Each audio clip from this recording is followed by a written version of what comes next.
What's up, guys? Bob here, Backcountry Daily. Welcome to another episode. On a previous episode, we were installing solar on this 4Runner. We did a solar panel install and a solar controller, and I went over the wiring and everything like that. So if you guys are interested in catching up with that, if you haven't seen that episode yet, go ahead and watch that. And in this episode, we're going to be installing a new battery. Well, it's already installed. It's behind me. In this episode, we're going to be talking about a new battery that it's already installed. I just picked it up the other day from my boy at AutoZone. You guys have seen him in a lot of my videos. His name is Jose. I'm going to go over it. I'm going to show you guys what it looks like in this 97 4Runner, and I'm going to go over the reasons why I went with this battery, and I'm going to actually go over a few other things that have to do with batteries. So if you want to learn about batteries, this is the video for you. Go ahead and stay tuned, and let's get into it. So since I installed the solar and I was just running a basic interstate lead acid battery from Costco, just the cheapest battery I can get, and I was telling you guys in a previous video that I kind of regret buying that, just for kind of shits and giggles, I called Costco and I was like, hey, what is your return policy on the batteries? To my surprise, it was 3 years, and it's pretty much like if you don't like it, return, you have 3 years. And the guy's like, oh, it used to be even more, but people took advantage of it. I couldn't believe it. Anyway, I was able to pick up this Odyssey for a super good deal with our corporate discount through AutoZone, and I was able to return my interstate and get the money back for that. Because I have solar going now, and because I'm using a Jackery to power my fridge and a couple other things, I wanted to have some type of deep cycle battery in the vehicle. But I also wanted to stick to only running one battery, not two. Most guys will do a 2-battery setup, and that is just not something I wanted to get into. There's several reasons why, and my main 2 reasons is weight and cost. Having said that, I decided to just stick to one battery, and because I decided to just stick to one battery, I wanted to have one really good battery with deep cycle capabilities. They're not really designed to give you the high cranking amps for starting vehicles. Deep cycle batteries are designed to be deeply discharged over a period of time, and then they don't take a lifespan hit like regular batteries would. I wanted something that could do both, and Odyssey happens to be a true hybrid battery where it's designed to have really high cranking amps for starting your vehicle, and it also has deep cycle properties to it. As a matter of fact, they're so good you can discharge the battery 80% without damaging it. That means you can literally tank this battery and still it'll start your vehicle. It also fits in the same spot as a factory battery would. My other option was I wanted to go with the yellow top, the Optima Yellow top. That also has deep cycle properties, and it also will start your vehicle with high cold cranking amps. However, my discount on the Odyssey, not so good. My discount on the Optima was not that great, so I ended up going with Odyssey. This is my first Odyssey battery. I'm not sponsored by them by any means, but I did want to make a video for those of you that are interested in only having one battery, but it having both the deep cycle properties and the high cranking amps for starting your vehicle. This is the right battery for you. Let's check it out now.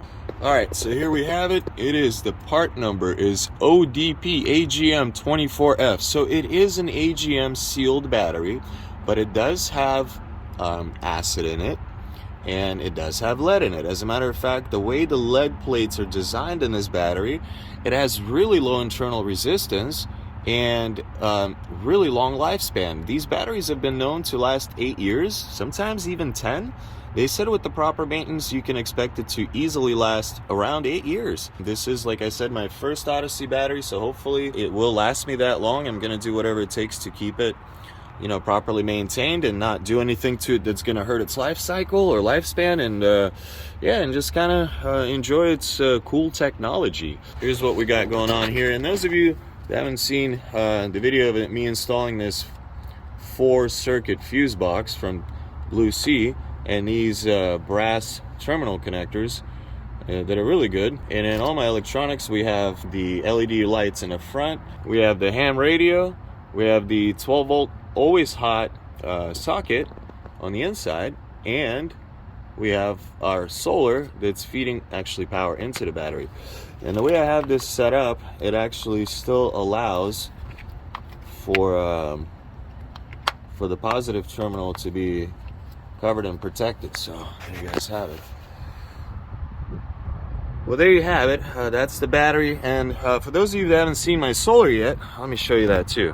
Actually, before I do that, I wanted to show you guys something that I had to do in order to make this battery fit very tight.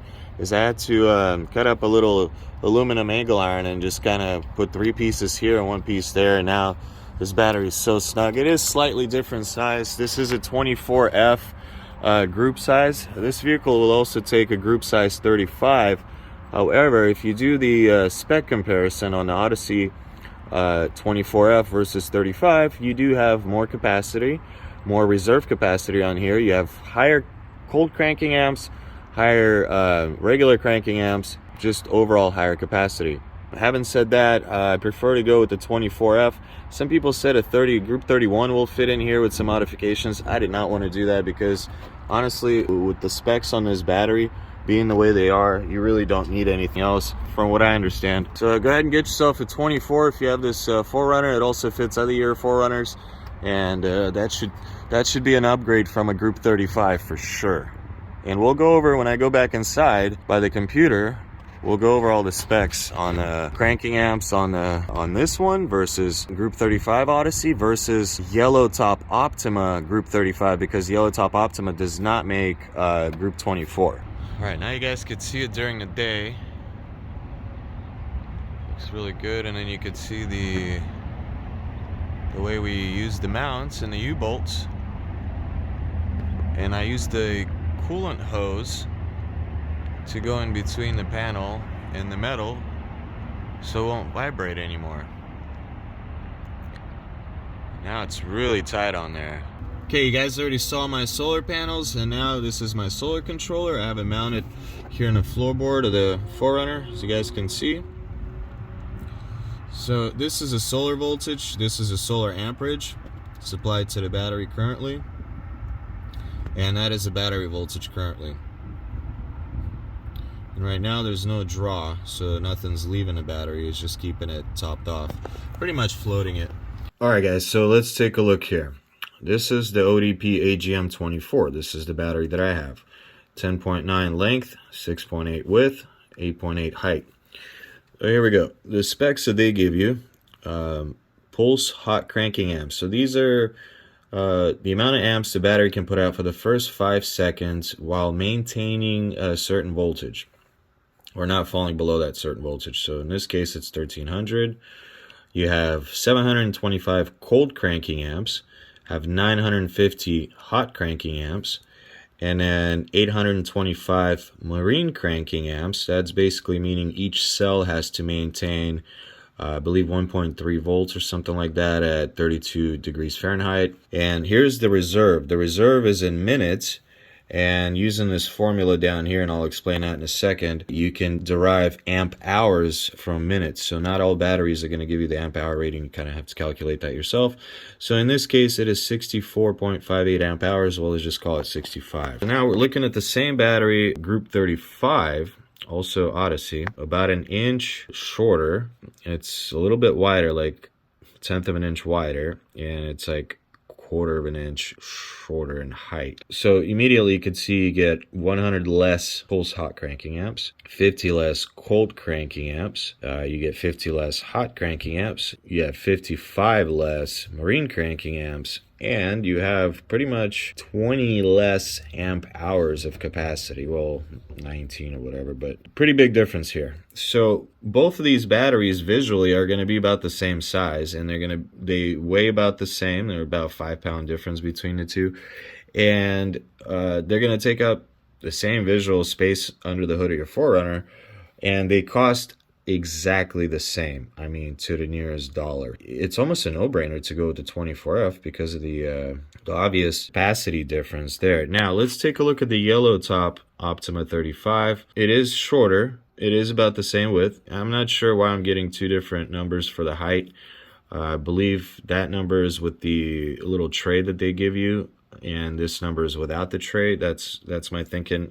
Again, all 3 of these batteries are going to be about the same size. Now here, I could not find these pulse hot cranking amps for the Yellow Top, and I could only get cold cranking amps, which is 620. So 775, forgot to put that in here. And I'm not sure if this number is for the marine cranking amps or for hot cranking amps. I found that on some other website that's not on Optima official website.